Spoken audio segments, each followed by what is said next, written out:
In the world of the super rich, every conversation is a battlefield. But the most powerful weapon isn't a sharp tongue or a quick comeback. It's silence.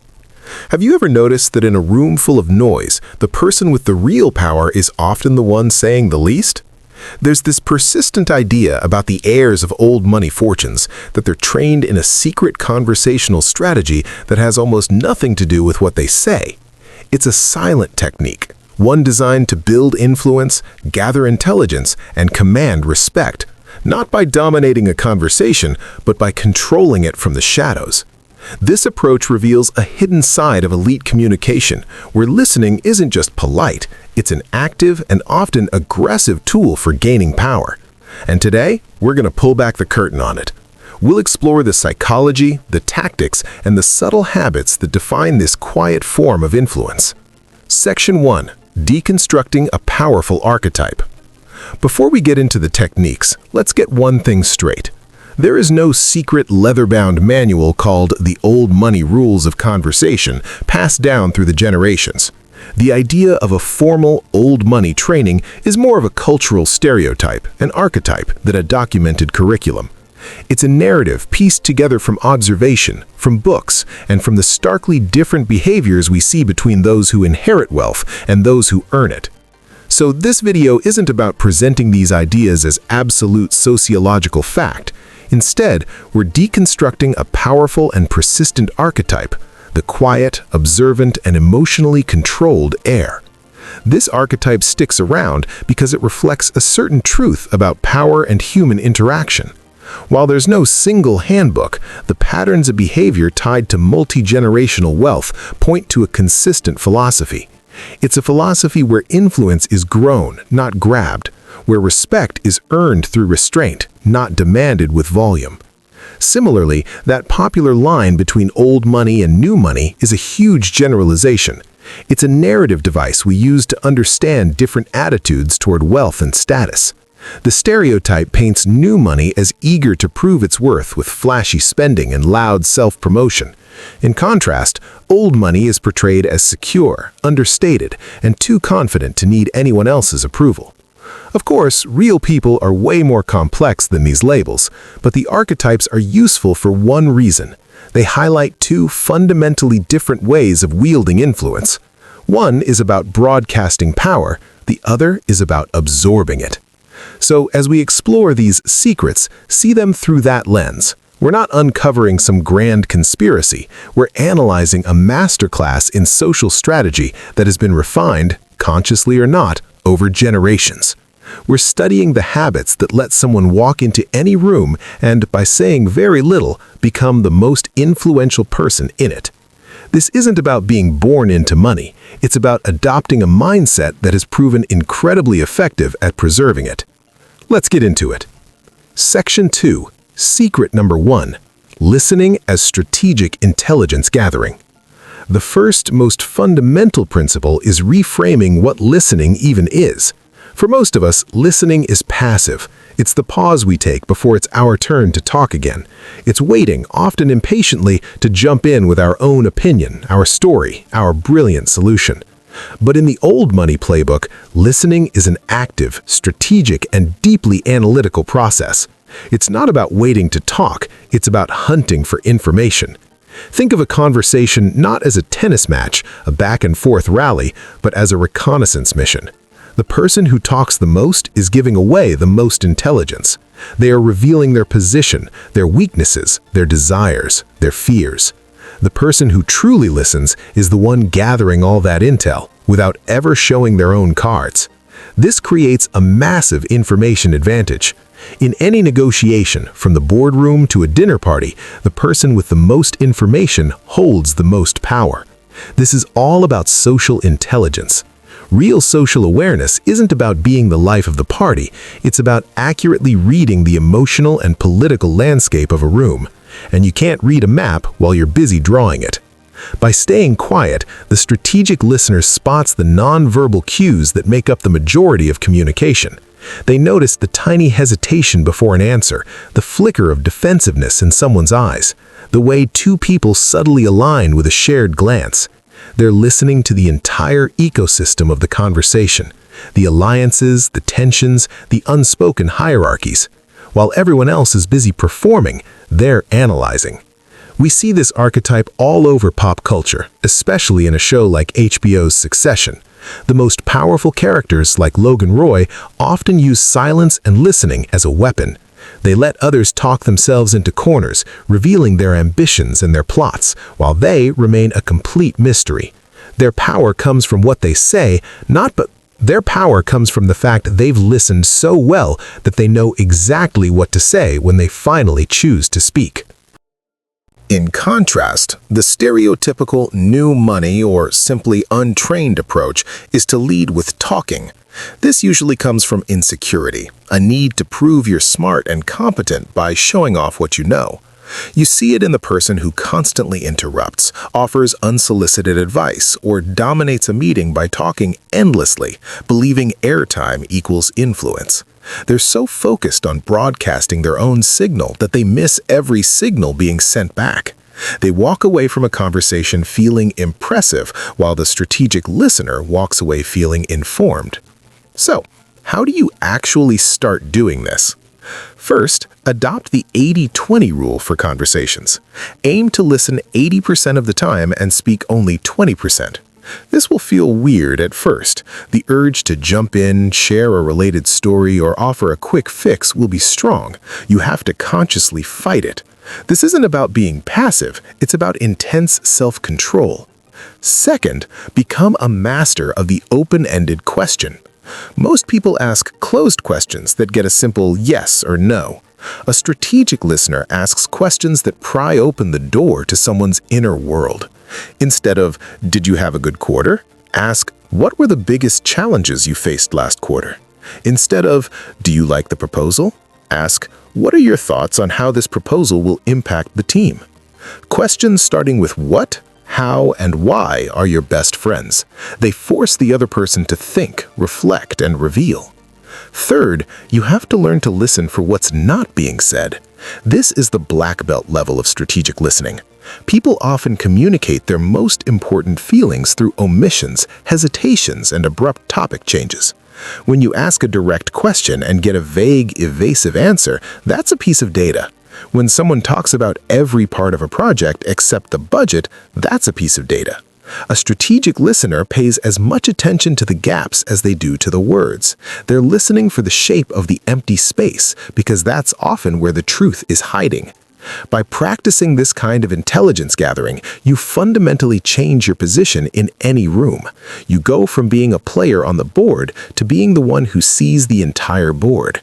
You trade the quick satisfaction of being heard for the lasting power of understanding. Section 3. Secret number 2. The deliberate pause as a tool of control. If strategic listening is the foundation, then the deliberate pause is the secret weapon. In our world, conversation is a frantic, high-speed game. We talk in rapid-fire bursts, interrupt each other, and rush to fill any moment of silence with noise because silence just feels awkward. But the old money archetype knows a profound truth. Silence isn't an absence of communication, it is a form of communication, and when used right, it's one of the most powerful. The deliberate pause is basically weaponized silence. It's a conscious choice to slow the rhythm of a conversation and resist the urge to answer immediately. This simple move has a few powerful psychological effects. First, a pause creates a vacuum, and people are hardwired to hate conversational voids. When you stop talking and hold the silence for just a second or two longer than normal, the other person will feel an almost magnetic pull to fill it. And what do they fill it with? More information. They might re-explain their point, offer a concession, or reveal something they were holding back. In a negotiation, if you make an offer and then just stay completely silent, the other party will often start negotiating against themselves just to break the tension. The pause applies a subtle pressure that makes people talk more than they plan to. Second, a deliberate pause communicates incredible composure. Someone who answers instantly can seem anxious or reactive. Their response feels like a reflex, not a strategy. In contrast, the person who hears a question or even a provocative statement and simply pauses before answering sends a message that they are unshakable, they are not flustered, they are not intimidated, they are in complete control of their emotions. In any high-stakes situation, the person with the most emotional control is instantly seen as the one in charge. The pause silently says, "I'm not reacting to you. I'm considering my move. We're having this conversation on my terms, at my pace." This is the polar opposite of the typical conversational style, where we often mistake speed for intelligence. We rush to show how fast we can think. The new money stereotype can embody this: the fast-talking, high-energy person who thinks that owning the conversational clock is the same as owning the conversation. They worry a pause will make them look slow or uncertain, but a truly powerful person knows that confidence doesn't need to rush. Imagine a tense meeting. A junior employee challenges your proposal. The reactive move is to jump in immediately to defend, argue, and counterattack. The powerful response: meet their statement with a moment of pure silence. Hold their gaze. Let the weight of their challenge hang in the air. Let everyone in the room feel it. Only after that moment, when you have everyone's complete attention, do you deliver your calm, measured response. The content of your answer is almost less important than the power you've already shown by controlling the silence. Building this skill takes practice and a willingness to get comfortable with being uncomfortable. First, try the 3-second rule. Before you respond to any important question, mentally count to 3. This forces you to break the habit of a knee-jerk reaction. It will feel like an eternity to you, but to everyone else, it will just look like you're being thoughtful. Second, use pauses to add emphasis before you speak. Most people raise their voice for emphasis. A more sophisticated move is to create a pocket of silence right before your key message. For example, "There's one factor here we haven't considered," and then pause. In that silence, everyone leans in. They're waiting for the reveal. Your next words will land with far more impact. By mastering silence, you control the pace, the tension, and the flow of any interaction. You communicate authority without ever raising your voice. Section 4. Secret 3. The currency of feeling understood. So, strategic listening is for gathering intelligence, and the deliberate pause is for controlling the flow. This third secret is about the end game: influence. The best way to influence someone, to get their trust, their loyalty, and their willing cooperation, isn't to impress them or outlogic them. It's to make them feel profoundly and completely understood. This is maybe the most subtle yet most powerful tool in the entire arsenal. At its core, this strategy taps into a fundamental human need. More than we want to be agreed with, we want to be heard. We all have a deep psychological craving for validation, for the feeling that someone else truly gets our perspective, our emotions, and our struggles. When you can give this feeling to someone, you create an incredibly powerful bond. People are naturally drawn to and influenced by those who make them feel seen. The old money archetype gets that making others feel understood is the most valuable currency in the economy of relationships. This is so much more than just nodding along. This is about using active listening techniques not as a therapy exercise, but as a strategic method for building influence. It breaks down into a few key moves. First is the art of paraphrasing. After someone shares something important, instead of jumping in with your opinion, reflect their statement back to them in your own words. You could say, "So, if I'm hearing you right, your biggest concern isn't the deadline itself, but the fact that you don't have the resources to meet it without sacrificing quality." This simple act does two things. It proves you are actually listening, and it gives them a chance to clarify their own thoughts. It makes them feel like you're on their team. Second is validating their emotion. This is a step beyond just getting the facts. It's about acknowledging the feeling behind the facts.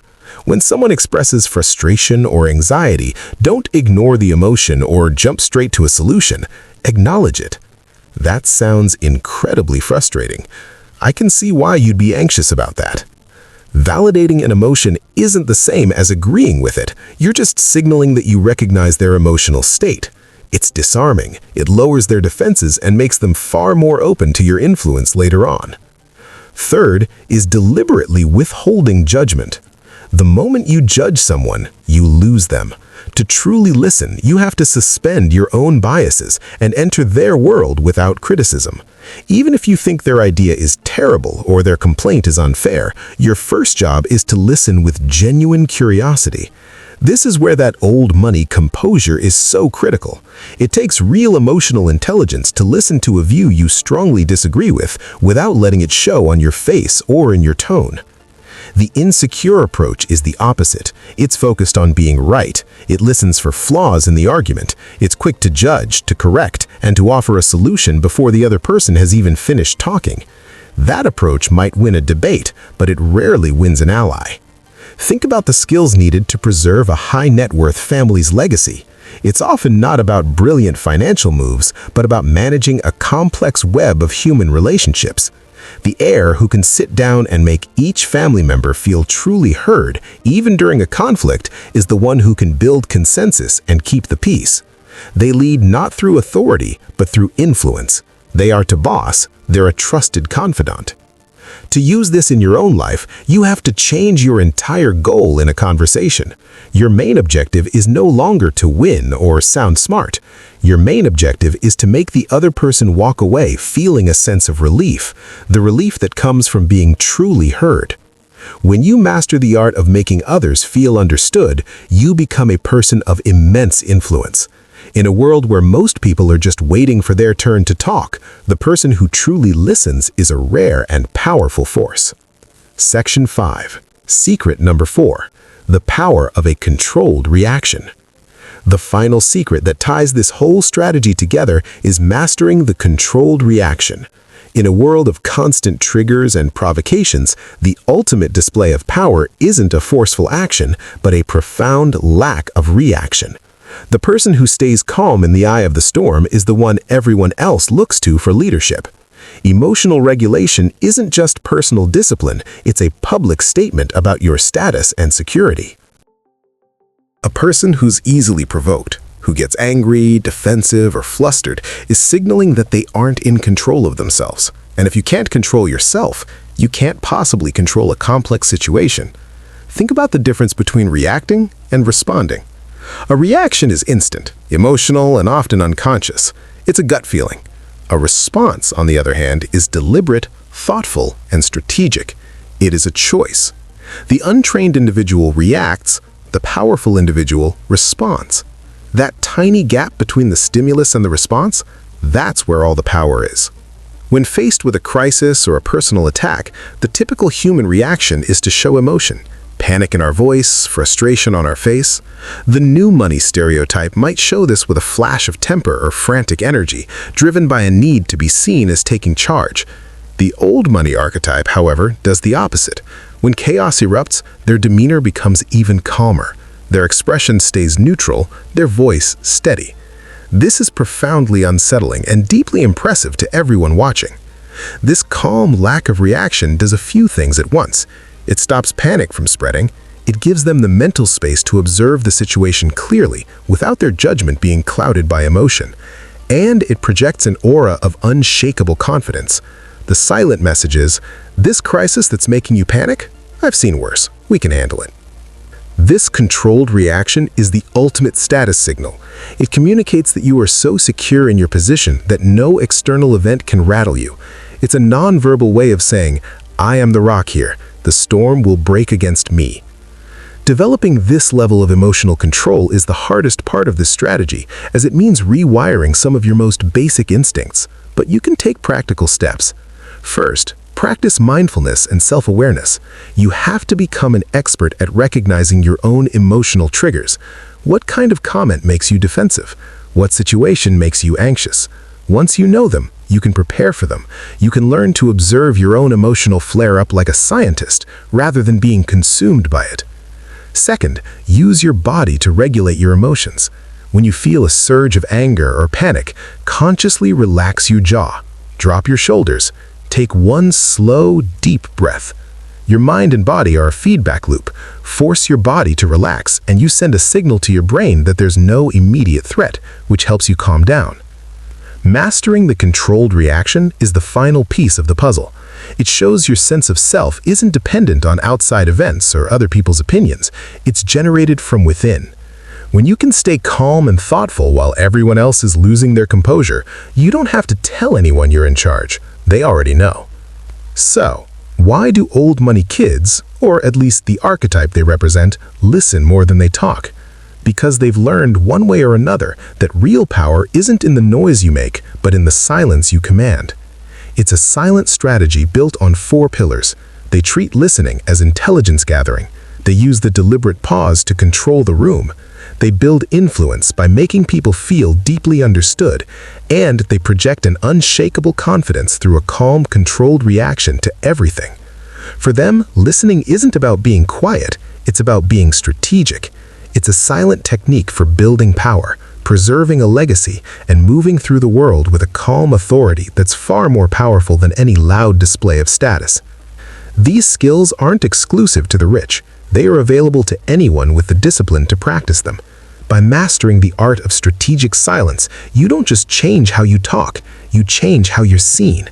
You command respect without demanding it. You build influence without announcing it. You become the quiet center of gravity in any room you enter. What's the most powerful silent communication technique you've ever seen? Share your story in the comments below. I read every single one.